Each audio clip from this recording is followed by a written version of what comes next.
I'm thrilled to be here with you, Lokesh. Let me first start off by saying, Mirika Dochinaru, Chala Dhanyavadu. So, I have to show a little bit of my Telugu because, as he knows, I also grew up in Hyderabad, and we have a lot in common, both in terms of spending time in Hyderabad as well as spending time in the Bay Area.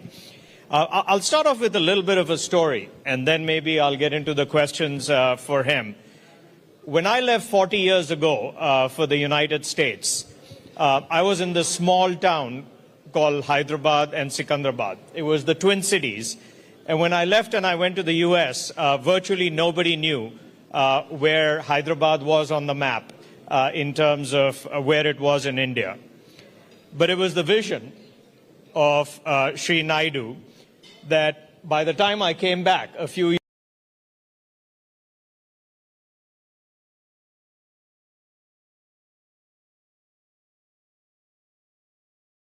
years Hyderabad. And I think that vision that was created to put Hyderabad on the map, what I've heard from you and what I see is a vision to even eclipse that with what you're doing in Andhra Pradesh, in Amravati. And so why don't I first start off and give you the opportunity to just talk about your vision, your father's vision, and as you said, you're actually a third generation in terms of giving back to the community. So with that, why don't you start? Thank you, John. Thank you, Mukesh, for having me here. Shantanu-ji, thank you very much for hosting the Fireside Chat. For those of you who don't know me, I'm Lokesh Nara. I am the HRD IT Electronics Minister for the state of Andhra Pradesh. A little bit of my background. I did my bachelor's at Carnegie Mellon, worked at the World Bank, a Stanford MBA, came back to the family business. We run one of India's largest private sector dairy company. Then my wife came back from Stanford, kicked me out of the business. I ended up in politics in 2013. I'm a third generation politician, second generation entrepreneur, and I'm enjoying what I'm doing. And I keep telling my wife, in business, what I could have done in a lifetime, I get to do it in 5 years in Indian politics. So that's a bit of my background. The state that I represent is a $180 billion economy, aspiring to be a $2.4 trillion economy. The government was voted in the last 17 months back. We've attracted so far $120 billion worth of commitment. All that is getting grounded as we speak. Two of the marquee investments which we're particularly proud of, one is of course Google, who are now investing close to $15 billion. And this is India's single largest FDI investment ever. So we are particularly proud of that. Second one, of course, is ArcelorMittal building India's largest steel city in Visakhapatnam, south of Visakhapatnam. And this got closed over a Zoom call. So speed of doing business is our unique selling point. But I'll give you two more reasons why you should consider Andhra Pradesh. First one, of course, is speed. The second one being our leader, Mr. Naidu, has a track record of building cities, and we are out to do it all over again, this time at a state scale.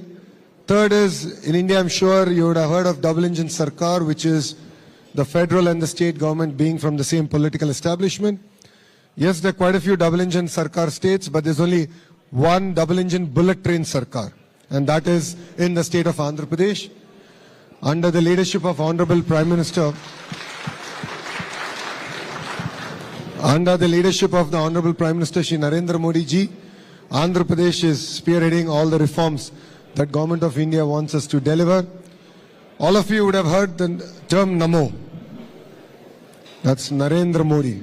No, it's Naidu and Modi ji. So we have the Namo in Andhra Pradesh. So if you're not yet sold on investing in Andhra Pradesh, I think after the Fireside Chat, I look forward to catching up. Thank you very much. Well, thanks a lot. And again, may I please ask the people at the back to give, our chief guest the honor of listening to him. Maybe if you are next to somebody who's talking, you can just put them on the spot and ask them to, stop talking. But let me start off with something that you talked about, namely speed of doing business. And everybody talks about the opportunity in India. But one of the issues is that they talk about, the speed is not always what it needs to be. And you've given two examples, whether it's Google with 13 months or ArcelorMittal. So tell me how you're accomplishing the aspect of not only attracting people, and the momentum is incredible, but this aspect of doing speed. What is different, and how are you in Andhra Pradesh making sure that you continue to focus on that? No, I mean, it's technology and people. Technology comes in where we are looking at policies. We are using AI to compare it to other states. We are looking at coming up with best-in-class policy. The second part is, as a company, once you apply, we actually compare your application with other applications using AI and looking at how can we give best-in-class incentives and attract you to Andhra Pradesh. The second part, the other side of the coin is, people. Relationships matter. And if you look at Mr. Naidu and his track record for now almost 4.5 decades, he has an amazing Rolodex, and we're just leveraging upon it. And once we shake hands that we are going to invest in Andhra Pradesh, it's no longer your project, it becomes our project. And I'm sure partners here who have already looked at Andhra Pradesh know it.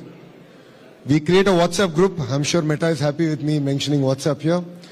We create a WhatsApp group, and then we are in touch. We follow it through. Anywhere things get stuck, we are very frank and open with each other, and we sort of look at how can we sort of streamline it. And it's a great lesson that as a state we can learn. So the next partner who's coming into our state doesn't go through the same process all over again. I think a big reason why India actually has been so successful on the global stage is, to your point, the investment in education. And in the past, that used to be engineering institutes, which were world famous. But I was inspired to hear that you're talking actually about AI literacy and what you're doing to make sure that it's the next generation of skills that you're investing in. Maybe you can share with people a little bit more about how you're doing this in a field that is so evolving as we speak, namely in AI. No, honestly, all of us are learning. It's clear that AI and then quantum is the next frontier for us. So, as earlier I was telling, we are very focused on the cluster-based approach, where we look at not only bringing in the companies, but the entire ecosystem associated with it. And education plays a very important role. So we're using AI as a tool, of course, to impart education, but we are also working with the industry to revamp curriculum in all our colleges and universities. And I'm working hard, hopefully I'll be able to get it through, is to recreate the ISB model for the AI university. I believe that is going to lead, enable us to lead from the front. And I think you'll be pleasantly surprised that Mr. Naidu has been talking about skill census.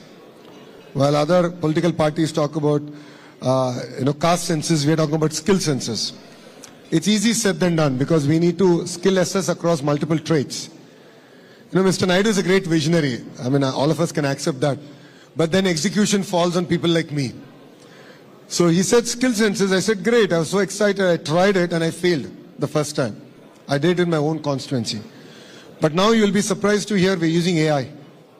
So if you're an AC mechanic, we're using conversational AI to assess your skill level. We're asking, like, tell me a problem, and then how you went about solving the problem. So we are able to assess a carpenter, an AC mechanic, to an AI engineer, and then create this entire ecosystem where skill, upgradation or skill development, if I may, is tailor-made. So I think that's what makes Andhra Pradesh again very unique in the way we're doing things.